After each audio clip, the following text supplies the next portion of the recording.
Iran is facing its worst water crisis in decades, with officials warning the country's capital, Tehran, may soon be uninhabitable if drought conditions continue. The city of more than 10 million people depends on 5 dams fed by nearby rivers. But inflow to those dams has plummeted, and this crisis follows a summer of record-breaking temperatures and rolling power outages throughout Iran. Anna Cunningham has been following this story for us and joins us now from London. So, Anna, how serious is the water shortage in Iran right now, and what do we know about the reasons behind it?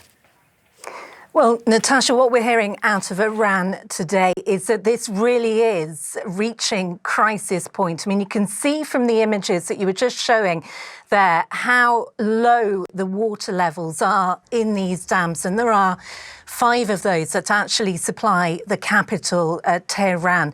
This is at the point where the taps are running dry in the capital. People are getting what water they can, where they can. But Iran's energy minister is warning people to store water because he says that during the night, they're actually going to be switching the water pressure to 0. I mean, just look at that image there. You can see how little water there is. People are out on the streets getting the water they can from the taps where it is available.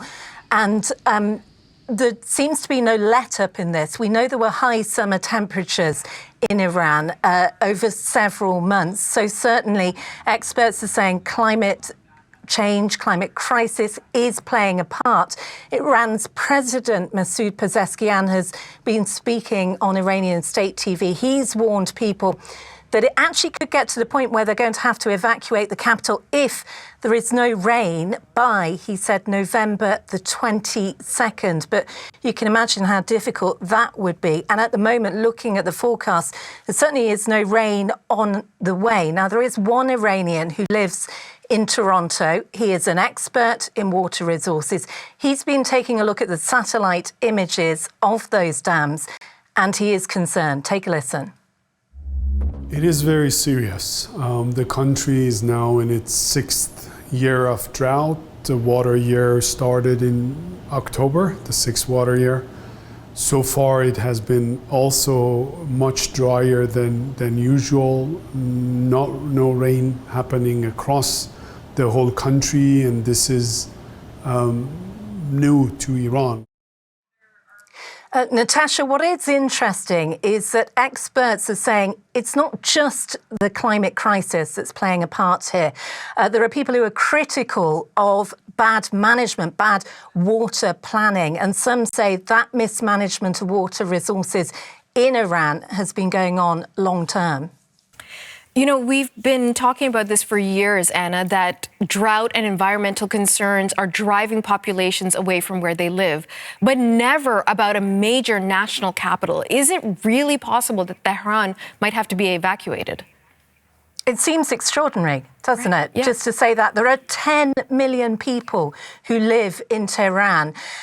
And it's not going to be a quick fix. But if that entire capital city has no water supply, then that is exactly what the Iranian authorities are considering right now. But let's take a listen again to the expert who says that he is not quite convinced it's going to come to that. Those discussions of relocating the capital or evacuating Tehran are unfortunately slogans that can be misleading and even create a lot of fear and stress for the public who are already very confused about what they need to do. Look, Natasha, there is one other thing that we should consider in all of this. There is a lot at stake for Iran's clerical rulers because when there have been previous water shortages in the country, the last one back in 2021, it did spark violent protests. And we know that Iran's economy is under pressure from international sanctions linked to its disputed nuclear program. Rain is desperately needed, but I've had a look at the forecast, and at the moment, there's hardly any on the way. Anna Cunningham in London. Thanks so much, Anna.